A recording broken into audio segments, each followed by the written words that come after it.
The story of Rome begins not with certainty but with legend. According to ancient tale, two brothers, Romulus and Remus, were abandoned as infants and raised by a she-wolf on the banks of the Tiber River. When they grew older, they chose to build a new settlement, but a dispute ended with Romulus killing Remus. In grief, triumph, and ambition, Romulus founded a small town in 753 BCE and gave it his name, Rome. Whether or not this myth is true doesn't matter as much as what it symbolized: Rome's destiny to rise from nothing into something the world would never forget. In its earliest centuries, Rome was ruled by kings. These kings were not all tyrants. Some built temples, walls, bridges, and systems that helped mold early Roman society. Yet the Romans feared concentrated power, and around 509 BCE they overthrew their monarchy, deciding never again to let one person hold too much authority. From this moment forward, Rome began a new experiment known as the Roman Republic, a system where power was shared among elected officials, senators, and assemblies. It was a complicated system, often slow and imperfect, but it created the foundations of Roman law, citizenship, and political life. During the Republic, Rome did not expand through sudden conquests. Instead, it grew through steady conflicts, alliances, and strategic diplomacy.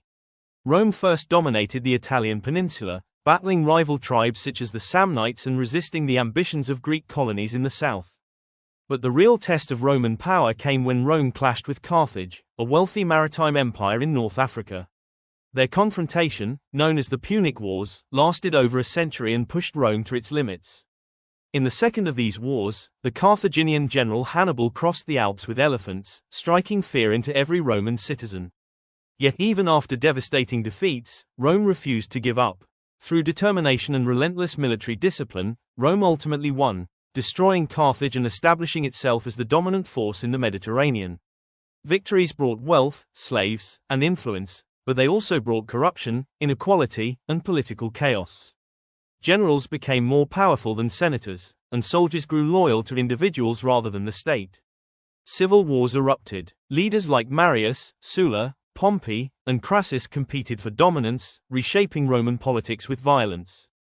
And in the middle of this turmoil arose Julius Caesar, a charismatic general whose ambition reshaped Rome forever. His conquest of Gaul made him immensely popular, but his growing power frightened his rivals. When he crossed the Rubicon River with his army, he made a choice that plunged Rome into another civil war. Caesar emerged victorious, but his decision to accept lifelong dictatorship alarmed many. On the Ides of March in 44 BCE, he was assassinated by men who believed they were saving the Republic.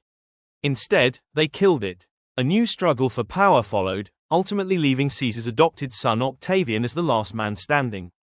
He defeated Mark Antony and Cleopatra, consolidated authority, and took on the title Augustus. Though he claimed to preserve the Republic, real power now lay solely in his hands. This marked the beginning of the Roman Empire, an age of emperors, expansion, and unprecedented stability. Under Augustus and the emperors who followed, Rome enjoyed nearly 2 centuries of relative peace known as the Pax Romana.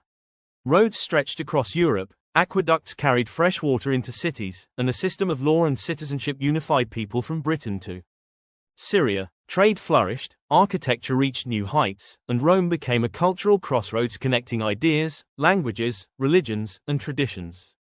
The empire was not perfect. It faced rebellions, economic challenges, and disastrous rulers, but it remained one of the most influential civilizations in history. As centuries passed, pressures on the empire grew. Borders became harder to defend, economic burdens increased, and political stability weakened. Power often changed hands through force rather than succession. Emperors were assassinated, armies proclaimed new rulers, and the once unshakable Roman unity slowly fractured. In 285 CE, Emperor Diocletian divided the empire into eastern and western halves to make governing easier.